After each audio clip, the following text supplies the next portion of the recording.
గత 3 రోజుల నుంచి చాలా బాధాకరమైనటువంటి ఒక విషయాన్ని మనం చూస్తున్నాం.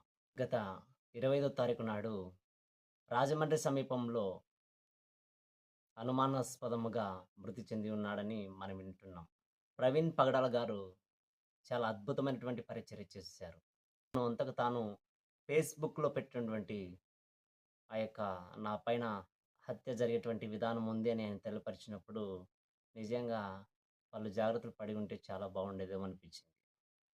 కానీ ఆయన యొక్క మరణవార్త వినగా అసలుకు ఆశ్చర్యంకి లోనయ్యాం.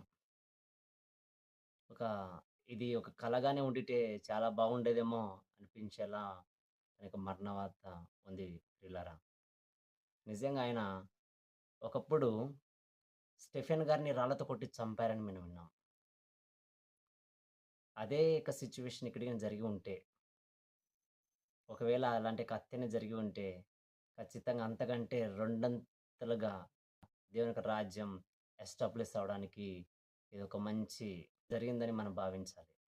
మనము ఆయన లేనటువంటి లోటు చాలా బాధాకరం.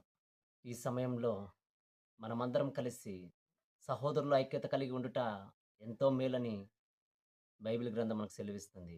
మనమందరం గూడక ఐక్యతగా ఉండి, క్రీస్తు యొక్క రాజ్యవ్యాప్తి కొరకు మనం గూడక పాటుపడాలని, అలాగే మనకు వ్యతిరేకంగా రూపింపబడుచున్న ప్రతి ఒక్క ఆయుధాలను గూడక మనము లయం చేయువారిగా బహుధైర్యంతో ముందుకెళ్ళాలని ప్రవీణ్ పగడాల యొక్క జీవితమే మనకొక నిదర్శనంగా గూడా మనం చూడవచ్చు. ఆయన యొక్క పరిచర్య అంతా గూడక ఆనాటి కాలంలో మనం బైబిల్ గ్రంథంలో పౌలు గారిని చూస్తాం.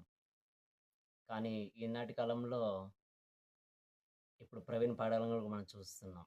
బహుధైర్యంగా అంటే వాక్యాన్ని విభజించి చెప్పడం కావచ్చు, లేదా వాక్యాన్ని అర్థవంతంగా చెప్పడం కావచ్చు, లేకపోతే సానుకూలంగా అనగా కోపంతో కూడినటువంటి వైఖరి కాకుండా దాన్ని చెప్పేటువంటి పదజాలము చాలా అద్భుతంగా ఉంటాది.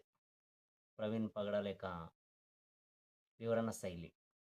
మనమందరం గూడా అలాగే ఉంటూ ప్రేమతో దేవుని యొక్క వాక్యాన్ని చెప్తూ ముందుకెళ్ళాలని, ఒకవేళ ఇది హత్య అని అయితే ఇంక ఖచ్చితంగా ఆ కుటుంబానికి తగినటువంటి న్యాయం చేయాలని కోరుతూ అధికారులకు, నాయకులకు విజ్ఞప్తి తెలియపరుస్తున్నాను. దేవుడు మన పక్షము ఉండి ఆయన యుద్ధం చేస్తాడని తెలియపరుస్తున్నాను. మరి కుటుంబానికి గుడక ధైర్యము, అలాగే ఆ దేవునికి ఆదరణ వారికి ఎల్లప్పుడూ ఉండాలని ఆశిస్తూ మీ సహోదరుడు.